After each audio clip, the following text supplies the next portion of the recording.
बाळा, चला आज आपण पेन्सिल मोजूया. तयार आहेस? हो. आई, हे बघ, या 3 रंगांच्या पेन्सिल्सना मोज.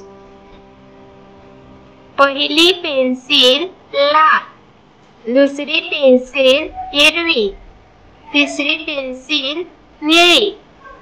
किती पेन्सिल्स आहेत? 3.